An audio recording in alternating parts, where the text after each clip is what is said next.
ഇന്നത്തെ ദിവസത്തിനൊരു പ്രത്യേകത ഉണ്ട് കേട്ടോ. ഇന്നെൻ്റെ ഹസ്ബൻഡ് ബർത്ത്ഡേ ആണ്. നമ്മൾ പരിചയപ്പെട്ടതിന് ശേഷം നമ്മുടെ കല്യാണത്തിന് ശേഷമുള്ള ആളുടെ ആദ്യത്തെ ബർത്ത്ഡേ ആണ്.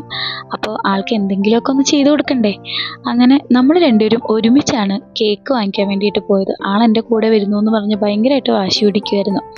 പിന്നെ നമ്മൾ പോയി 2 ചെറിയ പീസ് കേക്കാട്ടോ വാങ്ങിയത്. ആളെ റൂമിൽ നിന്ന് പുറത്താക്കിയിട്ട് ഞാൻ ചെറിയ അലങ്കോല പരിപാടികളൊക്കെ നടത്തി റൂമിൽ.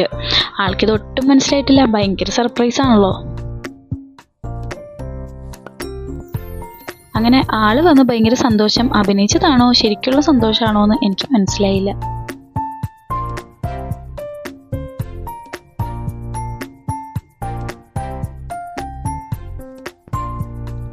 ഇത് പിറ്റേ ദിവസം കേട്ടോ, അതായത് ആളുടെ ബർത്ത്ഡേയുടെ അന്ന്. ഇന്ന് നമ്മൾ പോകുന്നത് രാമചന്ദ്രപുരം ക്ലോത്ത് മാർക്കറ്റിലേക്കാണ്. ബാംഗ്ലൂരുള്ള ആളുകൾക്കൊക്കെ ഈ സ്ഥലം നന്നായിട്ട് അറിയാൻ പറ്റുമായിരിക്കും. ഇവിടെ നമ്മുടെ എല്ലാ മെറ്റീരിയൽസും കിട്ടും കേട്ടോ.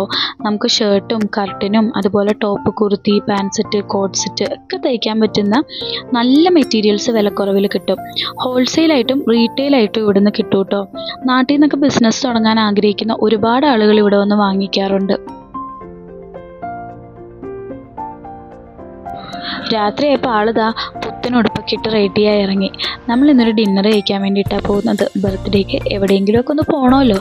അപ്പോൾ നമ്മുടെ വീടിനടുത്തുള്ള കപ്പ ചക്ക കാന്താരി എന്ന് പറയുന്നൊരു റെസ്റ്റോറൻറ്റിലാണ് ഇന്ന് പോയത്.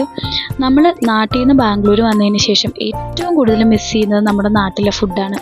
പ്രത്യേകിച്ച് ചെമ്മീൻ റോസ്റ്റ്. വായിൽ വെള്ളം വരും അത് ഓർക്കുമ്പോൾ തന്നെ. അങ്ങനെ നമ്മളിന്ന് ഓർഡർ ചെയ്തേക്കുന്നത് ചെമ്മീൻ റോസ്റ്റും. ആള് ഒരു ഭയങ്കര കപ്പ ഫാനാണ്. ആൾ ഇടുക്കിക്കാരനാണ്.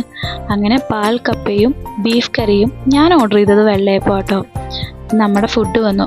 ആദ്യം വന്ന ഐറ്റം നമ്മുടെ ചെമ്മീൻ റോസ്റ്റാണ്. എൻ്റെ മോനെ ഒരു രക്ഷ ഉണ്ടായിരുന്നില്ല. നല്ല ടേസ്റ്റ് ആയിരുന്നു കേട്ടോ. കപ്പ അടിപൊളിയായിരുന്നു, ഒന്നും പറയാനില്ല. ബീഫ് ഒഴിച്ച് എല്ലാം അടിപൊളിയായിരുന്നു ആക്ച്വലി. അങ്ങനെ ഫുഡൊക്കെ കഴിച്ച് നമ്മൾ വീട്ടിലേക്ക് തിരിച്ചു.